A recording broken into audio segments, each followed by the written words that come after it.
Oui, bonjour à tous et gloire à notre Dieu pour ses multiples bienfaits. Donc, gloire à Dieu pour ce moment qui nous permet de passer ensemble. Sans Amen. tarder, nous allons pouvoir nous verser dans sa parole et avancer. Notre étude aujourd'hui concerne les temps de la fin et la question qui, qui se pose est la suivante. Es-tu prêt pour le sceau de Dieu? Excusez-moi, il y a un petit souci. Quand vous entendez ce sujet, à quoi pensez-vous? Je ne sais pas si on m'entend. Oui, Oui, on t'entend oui, très bien. oui. Ok. Alors, le caractère de Jésus ressort le baptême du Saint-Esprit. Mhm. Ok. Donc aujourd'hui, nous voyons la première partie de ce sujet. Est-ce que vous voyez tous l'écran? Oui, oui, oui, ça va, on voit très bien. D'accord. Donc, les vents sont retenus, c'est ce que nous dit la Bible, la parole de Dieu. Et dans Apocalypse 7, versets 1 à 3, voici ce texte qui est connu et que nous allons lire. Après cela, je vis quatre anges debout aux quatre coins de la terre. Ils retenaient les quatre vents de la terre afin qu'il ne souffle pas de vent, ni sur la terre, ni sur la mer, ni sur aucun arbre. Et je vis un autre ange qui montait du côté du soleil levant et qui tenait le sceau du Dieu vivant. Il cria d'une voix forte aux quatre. OK. Donc ici, dans le texte qui est présenté, on voit que les vents sont retenus.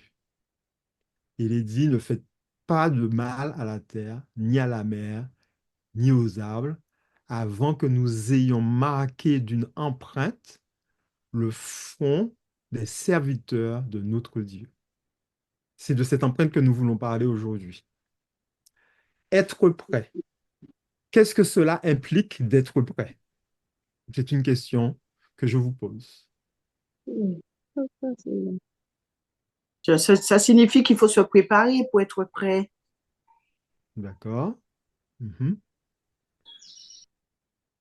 Être prêt, par exemple, à dormir, être prêt à se lever, être prêt à partir, être prêt à travailler, être prêt pour affronter les difficultés, les épreuves, les surprises. Alors, pensez-vous qu'il soit nécessaire de se préparer pour recevoir le sceau de Dieu? Oui. Moi, oui, bien OK, sûr, Oui, oui, oui. parce que n'importe qui ne peut pas recevoir le sceau de Dieu. d'accord. Avez-vous déjà songé à ce que vous devez faire pour être prêt? Enfin, songer, c'est le Saint-Esprit qui fait en nous, mais bien sûr, il faut y faire pour être prêt, par l'aide du Saint-Esprit, pas par nous-mêmes. OK. Est-ce qu'on est d'accord de dire que être prêt implique une préparation? Ben oui, hein, il faut se préparer. OK. Donc, si on veut être prêt et qu'on dit qu'une préparation est nécessaire, eh bien, il faut la faire, cette préparation. Alors, nous allons nous poser déjà une première question dans le cheminement de la préparation. Déjà, pour vraiment se préparer, il faut déjà savoir qu'est-ce qu'un sceau. Qu'est-ce qu'un sceau? Un sceau, c'est un instrument utilisé pour imprimer une marque. On dit aussi qu'un sceau, c'est une marque réalisée par impression d'un tel instrument. Donc, l'instrument qui fait la marque est appelé sceau et la marque elle-même est appelée sceau. Vous me suivez? Oui, oui, on te suit, on t'écoute. Oui, Oui, oui, oui. oui. OK. Donc, maintenant, qu'est-ce que le sceau de Dieu et qu'est-ce que la marque de la bête? Alors, On a entendu beaucoup parler de puces électroniques ces derniers temps. Et la question par rapport à cela, c'est est-ce que le sceau de Dieu apposé sur le front des élus est une puce électronique? Non, Est-ce que la pasteur. marque de la bête est une puce électronique? Donc, les micropuces pourraient-elles être utilisées pour le marquage des humains? Sur le front. Alors, les micropuces RFID sont déjà utilisées dans de nombreux domaines. On peut parler de puces au niveau des cartes de crédit, au niveau des cartes d'identité. Euh, on utilise les puces pour suivre les animaux, les colis, etc. Et, mais est-ce qu'une puce pourrait peut-être remplacer toutes ces cartes-là et justement être sur le porteur justement de ces cartes? On pourrait les remplacer. Alors, des études estiment que l'usage même de ces cartes, de ces micropuces, irait en augmentant et qu'en 2027, ce sera multiplié de plusieurs fois et la croissance par rapport à aujourd'hui, 22%. Souvent, les prédictions sont dépassées par la réalité. Lorsque la science-fiction devient réalité, alors vous avez à l'écran des puces, électroniques. Et ces puces, vous voyez leur dimension. Il y en a une qui fait à peu près 8 cm, 8-9 cm, et puis une autre qui fait un petit peu plus de centimètre. Et qu'on injecte dans la main du porteur. On peut lire le texte qui est à l'écran. Dans, Dans plusieurs régions du monde, la puce électronique humaine est devenue une réalité.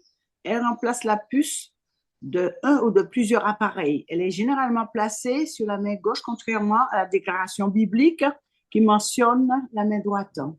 Ah, mais non.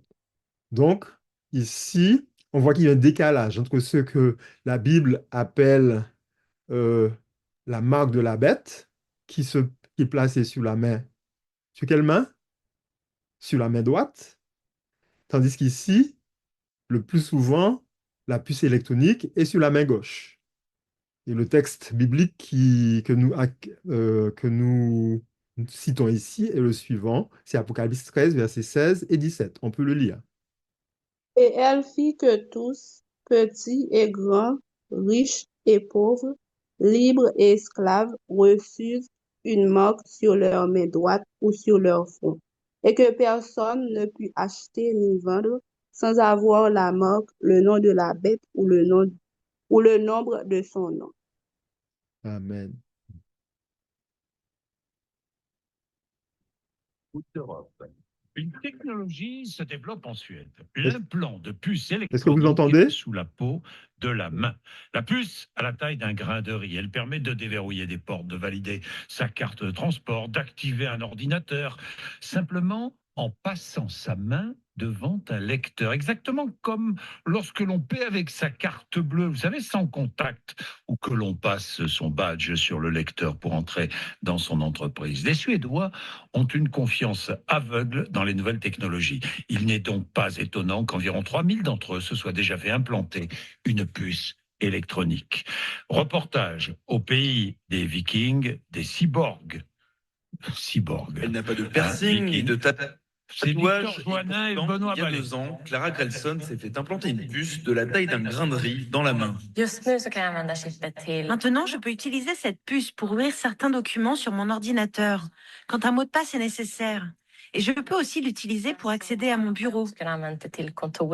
Cette chef d'entreprise ne semble pas s'inquiéter des risques de piratage. Les téléphones portables posent beaucoup plus de problèmes en matière de protection des données, notamment parce qu'ils ont un GPS intégré. Clara Grelson attend maintenant de pouvoir utiliser sa puce dans les commerces. Une possibilité déjà expérimentée à la cafétéria de l'université de Linköping, 170 km au sud de Stockholm. Donc là, j'arrive à la cafétéria pour acheter mon café. Là, je place ma main contre le lecteur. Je n'ai plus qu'à prendre mon gobelet et me servir. Et voilà. Patrick Sletmo est à l'origine du déploiement de cet implant sur le campus. Une trentaine d'étudiants en sont déjà équipés. C'est pas du tout dangereux d'après ce qu'on m'a dit. La puce est en verre et elle ne perturbe pas l'organisme. Cet étudiant en informatique en est persuadé, un jour les implants de puces électroniques conquerront la planète. Et ce n'est pas un hasard si cette technologie émerge d'abord en Suède. Dans ce pays, tout le monde est habitué à la technologie et en voit le potentiel. Donc quand des nouveautés arrivent comme celle-là, les gens pensent que c'est cool plutôt que de trouver ça bizarre. Se faire implanter une puce n'est pas trop douloureux comme on vient tout juste d'en faire l'expérience. Le problème, c'est qu'on ne sait pas du tout comment l'utiliser à notre retour en France. Ok, donc voilà comment est-ce que la technologie progresse et les gens sont très friands de ce genre de choses. Mais sur quoi repose donc le projet d'identification des humains? L'humanisme est une théorie, doctrine qui place la personne humaine et son épanouissement au-dessus de toutes les autres valeurs, d'après le Roubert. La conception de l'humanisme n'est pas seulement une pensée, il est aussi une nouvelle manière de voir le monde qui va infuser les arts, mais aussi la société toute entière. L'humaniste affirme sa foi dans l'être humain qu'il place au centre de tout. L'homme grandit et évolue alors au contact de la culture antique, de la science, mais aussi dans un rapport nouveau à la nature et à la religion. La philosophie humaniste place une confiance totale en l'homme et en sa capacité de savoir. Le transhumanisme, donc on a parlé de l'humanisme, maintenant le transhumanisme. Lisons cette citation qui est à l'écran. Merci. Joëlle Pousse, directrice de recherche pour la Fondation Pierre-Gilles de Gênes de l'École normale supérieure, qui a identifié 4 types d'interventions visant à une amélioration cognitive que l'on peut faire entrer dans le transhumanisme: les manipulations génétiques, les manipulations chimiques, drogues, médicaments comme la ritaline, etc. Les techniques non invasives, jeux vidéo destinés à modifier le comportement d'enfants hyperactifs et invasifs, implants cyberneuronaux. Merci. Donc on voit en fait qu'il y a une religion qui, se, qui est basée sur la personne humaine. La personne humaine est présentée finalement comme étant Dieu parce elle est capable d'une évolution permanente et que l'on place sa foi en elle. Et donc, voilà, c'est pour nous permettre de comprendre où vient se placer la marque de la bête dans tout cela. Alors, l'humanisme, c'est la sagesse humaine. L'humanisme semble si crédible et logique à l'homme qui ne comprend pas la sagesse de Dieu, qu'il est doté facilement par les masses, il est adopté facilement par les masses, à leur risque et péril. La vague actuelle de crimes et de violences dans nos rues, promiscuité, pardon, le divorce, les rêves brisés et les cœurs brisés peuvent être connectés directement à l'humanisme séculier, comme l'enseignent les Écritures. Se déclarant sages, ils sont devenus fous. Donc, euh, en gros, l'humanisme dit que nous n'avons pas besoin de Dieu, nous pouvons tout régler par nous-mêmes. Donc, il y a eu beaucoup de promesses. Ils avaient promis que la guerre serait terminée en quelques années, mais ça fait déjà plus de 70 ans que ça avait été dit. Et jusqu'à aujourd'hui, on a plus de guerres que jamais. L'homme du futur sera-t-il encore humain? Voici le type de programme ou d'expérience que certains scientifiques se livrent, ça donne, en essayant de mélanger l'animal et l'humain. L'un des projets d'Elon Musk, une puce implantée dans notre cerveau. Les nanoparticules et la marque de la bête. Et on pourrait continuer à développer cet aspect. Maintenant que nous avons parlé un peu de ça, nous allons regarder ce que dit la Bible. Le sceau est signe de Dieu dans la Bible. Il y a au moins 7 sceaux ou signes de Dieu identifiés dans la Bible. Le premier sceau se trouve sur toutes les créatures. Job 37, verset 7. Il met un sceau sur la main de tous les hommes afin que tous se reconnaissent comme ses créatures. Donc, que vous le vouliez ou pas, Dieu a sa signature sur vous, dans vos cellules, dans vos gènes. Il y a une trace de son acte créateur. Donc, chaque créature a sur lui la preuve que Dieu l'a créé. Deuxième sceau, c'est le sceau moral.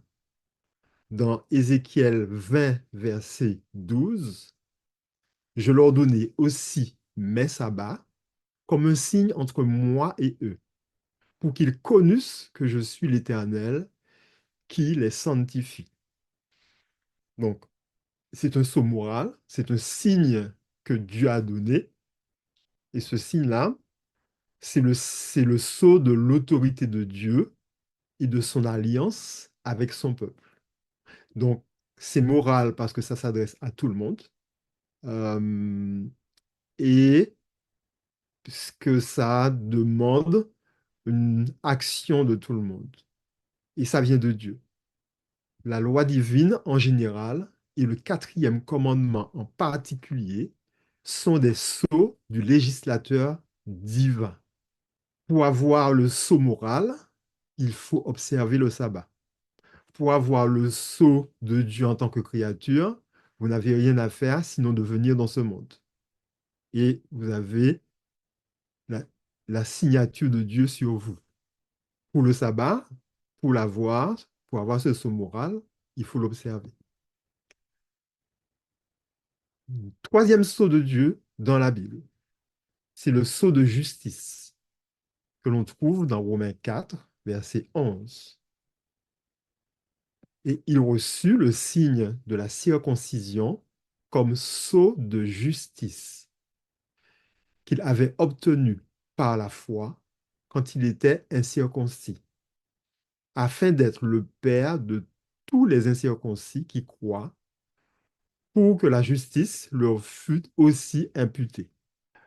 Le sceau de justice, la circoncision ici, obtenue par la foi, donc il y avait la circoncision de la chair, mais il y a la circoncision du cœur, qui s'obtient par la foi, et Abraham l'a obtenue, et tous ceux qui croient peuvent l'obtenir. Dans Romains 2, verset 29, mais le juif, ce n'est pas celui qui l'est intérieurement, c'est celui, pardon, mais le juif, c'est celui qui l'est intérieurement, et la circoncision, c'est celle du cœur, selon l'esprit, et non selon la lettre. La louange de ce juif ne vient pas des hommes, mais de Dieu.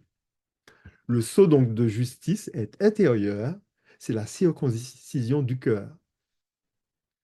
Pour avoir le sceau de justice, il faut avoir une foi vivante et agissante. Est-ce que ce que nous disons jusqu'à présent est clair? Est-ce que ça a du sens pour nous? Oui, C'est clair. oui, C'est clair. oui. Mhm. Le sceau du ministère. Dans 1 Corinthiens 9, verset 9, 2, 1 Corinthiens 9, verset 2, si pour d'autres, je ne suis pas apôtre, je le suis au moins pour vous, car vous êtes le sceau de mon apostolat dans le Seigneur. Le sceau de l'apostolat, comme des autres ministères, est le fruit qu'ils produisent. Ce fruit met en évidence que nous sommes vraiment au service de Dieu. Un ministère authentique donne du fruit pour la gloire de Dieu. On est d'accord? OK. Cinquième sceau, le sceau de l'esprit. 2 Corinthiens 1, verset 22, lequel nous a aussi marqués d'un sceau et a mis dans nos cœurs les arts de l'esprit. Le sceau de l'esprit est mis dans le cœur. Pour le recevoir, il faut accepter Jésus comme son sauveur personnel. Ça a du sens? OK. Sceau de sainteté. Exode 28, verset 36 à 38. Tu feras une lame d'or pure et tu y graveras comme on grave un cachet. Sainteté à l'Éternel. Tu l'attacheras avec un cordon bleu sur la tiare, sur le devant de la tiare. Elle sera sur le front d'Aaron, et Aaron sera chargé des iniquités commises par les enfants d'Israël en faisant toutes leurs saintes offrandes. Elle sera constamment sur son front devant l'Éternel pour qu'il leur soit favorable. Le sceau de sainteté était placé donc sur la tiare du souverain sacrificateur pour signifier qu'ils étaient en conformité avec la loi de Dieu. Pour avoir ce sceau-là, il faut obéir aux commandements de Dieu et aux ordonnances de Dieu. Septième sceau. Sceau sur ou dans le front des serviteurs de Dieu. Apocalypse 7, versets 3 et 4. Ne fais point de mal à la terre, ni à la mer, ni aux arbres, jusqu'à ce que nous ayons marqué du sceau le front des serviteurs de notre Dieu. Et j'entendis le nombre de ceux qui avaient été marqués du sceau, 144 000 de toutes les tribus des fils d'Israël. C'est la confirmation définitive, ce sceau-là en question, le septième sceau, c'est la confirmation définitive de Dieu concernant le choix d'une personne qui s'est sanctifiée afin de faire sa volonté. Est-ce que l'on comprend ce qui est dit concernant les 7 sceaux que l'on trouve dans la Bible? Ce septième sceau, dans Ézéchiel 9, verset 4, l'Éternel lui dit, passe au milieu de la ville, au milieu de Jérusalem, et fait une marque sur le front des hommes qui soupirent et qui gémissent à cause de toutes les abominations qui s'y commettent. Pour avoir le sceau de Dieu sur le front, il faut avoir reçu tous les autres sceaux. Comment donc avoir le sceau de Dieu? Il faut avoir la foi, donc il faut, avec foi, passer par la repentance, c'est-à-dire reconnaître et avouer ses transgressions. Il faut passer par la conversion, c'est-à-dire changer de vie. Il faut se soumettre à Dieu, la soumission donc, soumettre sa volonté. Et quatrièmement, il faut la justification par la foi, c'est-à-dire accepter et recevoir la justice du Christ. Premièrement, la justice impartie ou la justification impartie et la justification imputée, pardon, qui est donnée à l'instant où l'on croit et la justification impartie qui est donnée tout au long de notre vie, à chaque fois que nous sommes dans cette relation avec le Christ et que nous confessons nos péchés. La justification imparatie, c'est Christ qui vit en moi. Est-ce que cela a du sens pour nous? Oui. OK. Je crois que le temps est passé. Je ne sais pas. Dites-moi, est-ce que j'ai encore 2 minutes ou pas? Sinon, on s'arrête là. On te laisse faire une petite conclusion. OK. Donc, qu'est-ce que le sceau de Dieu gravé sur le front des serviteurs de Dieu? Le sceau de Dieu s'applique donc à la vie du véritable chrétien pour y mettre l'empreinte de la perfection divine. C'est une marque invisible pour les êtres humains, mais que les anges savent lire, car il faut que l'ange destructeur voit ce signe de rédemption. OK. OK, je m'arrête là. Je pense que la base a été dite et nous verrons la prochaine fois le reste d'autres aspects. Merci. En route vers l'espérance. Dans les ténèbres de la nuit, quand l'âme vacille et se perd, une lueur douce et infinie guide nos pas, éclaire nos vers. Les épreuves lourdes et cruelles pèsent sur nos cœurs fatigués, mais la foi, telle une étincelle, ravive l'espoir jamais brisé. Quand les larmes coulent en silence et que le doute envahit l'esprit, souviens-toi de sa bienveillance, de son amour et de son abri. La croix, symbole de souffrance, est aussi celle de la rédemption. Par elle, trouve la délivrance et persévère dans ta mission. Car, au-delà des sombres vallées, se trouve un horizon de paix où les âmes, enfin libérées, chanteront l'éternelle allégresse. Amen, amen. Amen.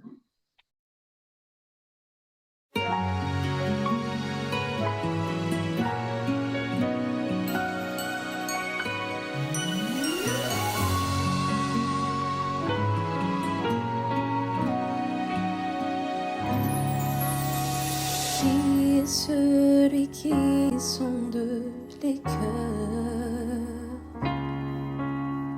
qui répond à toutes nos prières, qui est plus brillant que le soleil?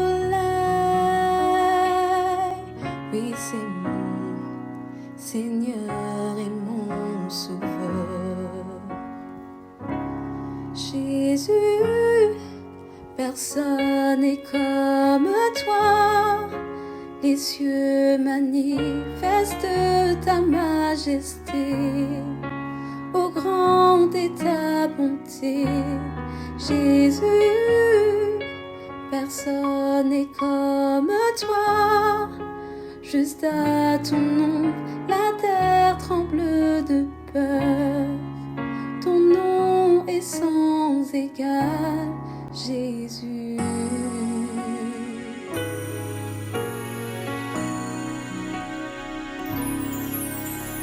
Qui a souffert pour moi par amour, qui pardonne toutes mes trahisons, et qui pour moi a sacrifié sa vie. Oui, c'est mon Seigneur et mon Sauveur. Oui, c'est mon Seigneur et mon Sauveur. Jésus, personne n'est comme toi. Les cieux manifestent ta majesté, ô grande est ta bonté. Jésus, personne n'est comme toi, juste à ton nom, la terre tremble de peur. Ton nom est sans égal, oh tu es le Tout-Puissant. Ta gloire dure d'éternité, digne d'être adoré,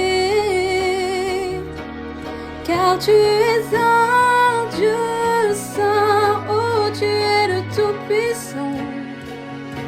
Ta gloire dure d'éternité, digne d'être adoré, car tu es un Dieu saint.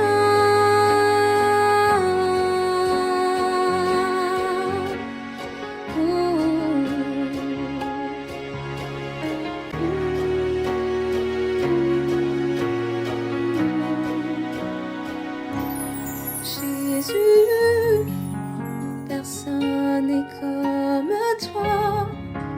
Les cieux manifestent ta majesté, ô grande est ta bonté. Jésus, personne n'est comme toi. Juste à ton nom, la terre tremble de peur. Ton nom est sans égal, Jésus.